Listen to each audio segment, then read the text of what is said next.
Yesterday, I had a very interesting stream with the Obsidian Media Network. Now, Obsidian is crazy in many ways. He's not like really crazy, but he says some off the wall things. He calls criminals park apes. So, I mean, he has his own lingo, and he's definitely shaking stuff up when he comes on. But he talks about the defense of the black community of criminals and how black people like to make excuses for those who are doing wrong. Well, let's not sit here and act like that's not true. We know that there's a Free My Negro campaign going on, hashtag all on Instagram, all on Facebook. You know he's guilty, but free him anyway. We know that this goes on, right? So he's not lying about that. But those of us who have come up in lower income communities, lower middle class communities, places where you don't see any opportunity, some people are vocal about it. Okay, let's talk about that. And I'm talking about good, successful black men. Some people are adamant about they not going back there. Don't want to visit. Don't want to have any friends there. They despise it. They just had nowhere to go. Some people go in the military, they go to school, they get a business, they're done. I'm never going back. Don't ask me. But then you have those black men who just drift away. And those are the majority of good black men. They just leave and they go away. Now, you have people who are vocal about it on social media, people like Obsidian, people like me to a certain degree on certain cases and stuff like that. But see, here's the problem. Nobody even wants to talk to the good black men of black America and even ask him, why are you leaving? You see that? You see, you let me tell you something. Whenever you see a brother that's excelling in fields that are typically for white folks. Now, this is true. Like if you see people doing some travel vlogs, you see people working in international business and they're black, and you find out that they went to Morehouse or they went to a black college or they went to PWI, but they come from less than stellar circumstances. We always see the end game of that. But nobody asks the person, how did they get there and what happened? And black men are many of them think before they talk. See, people think that black men are just not that bright and that they're dumb. But the ones who leave, they are not looking to get into any kind of confrontations with you or any arguments. But one-on-one, they're going to tell you, I got tired of all the BS that was going on. Okay? That's just really what it is.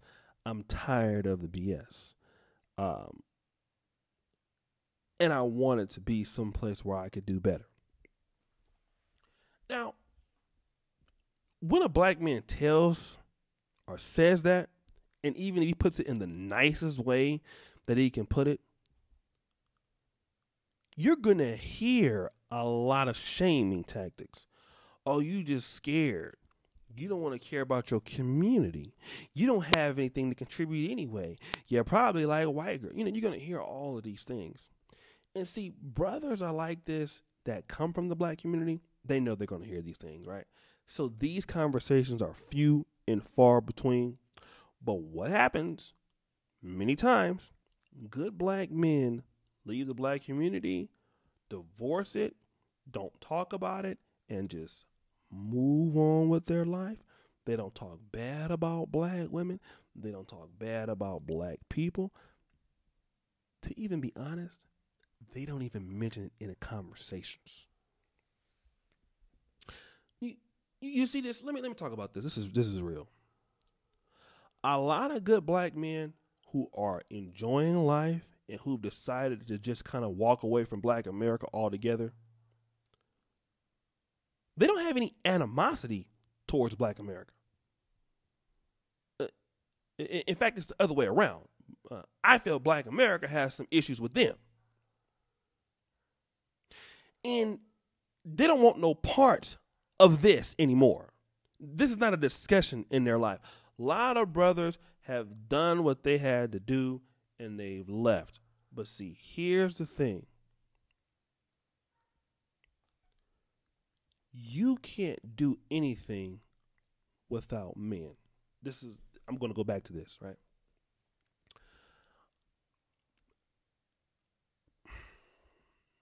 There are a lot of channels on YouTube, Black Americans in Africa, and they target the diaspora. Some of the more popular vloggers that are out there are women, and a lot of women are returning back to Africa that I see that are African Americans more than the men are, right? And people always talk about the diaspora coming back to Africa, the diaspora coming back to the continent. Let me tell you something. The diaspora will do nothing anywhere in the world without talent and skillful black men. It can't do anything without them, right? And see, this is a discussion that a lot of people don't want to have, but this is a discussion, though, that a lot of people understand that those good black men who leave the black community and quietly go away, there is a problem that people have. Even though they don't talk, even though they don't say anything, they have taken their skill sets away. And everybody knows that the Pookies and the Ray Rays and the so-called guys, although they may be bright, they're not going to be the ones to really be the brains behind a functional black America or functional black communities or functional black projects. You need people who are intelligent and who are bright, who can deal with this. But see, the things about it is that the talented black men that can deal with it don't want to deal with what comes with that also. Dealing with Negro stuff. Now, let me tell you what I'm talking about. My brother's a pastor. I grew up in church and people thought I might be a pastor too.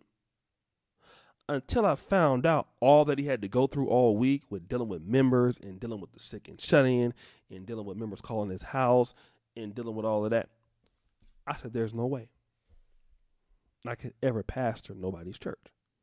I'm not dealing with them Negroes all day like that. I'm not going to do it.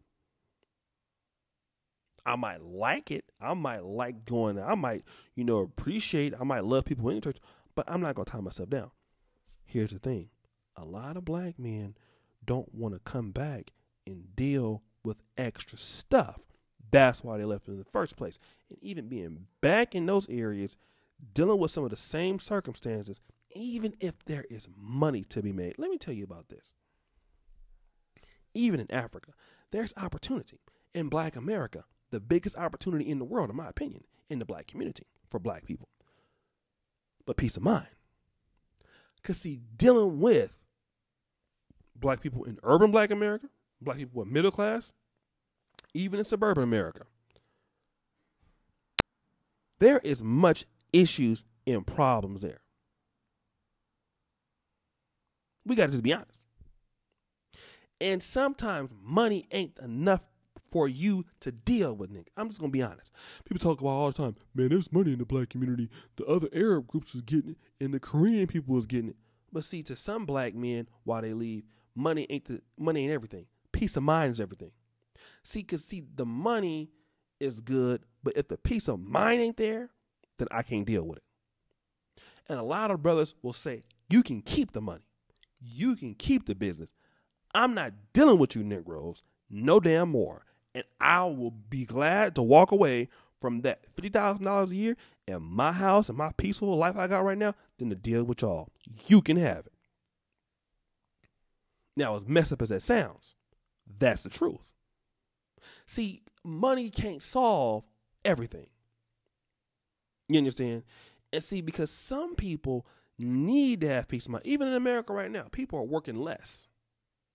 Young people now want more quality of life. And you got to be honest here. Dealing with our people sometimes, you're not going to get that. You're just not. Now, I'm not saying the white man going to give it to you at a more higher rate, but you're going to deal with some stuff that you're tired of.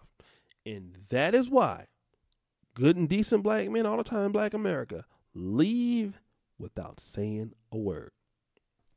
So that's my rendition for tonight, brothers. I definitely appreciate you being here. What do you guys think? Leave a comment below. Let me know what's going on. Subscribe, hit the bell. Subscribe to us here on patreon.com/Negro Manosphere. And as you know, the buffoonery remains at an all-time high. I'm out.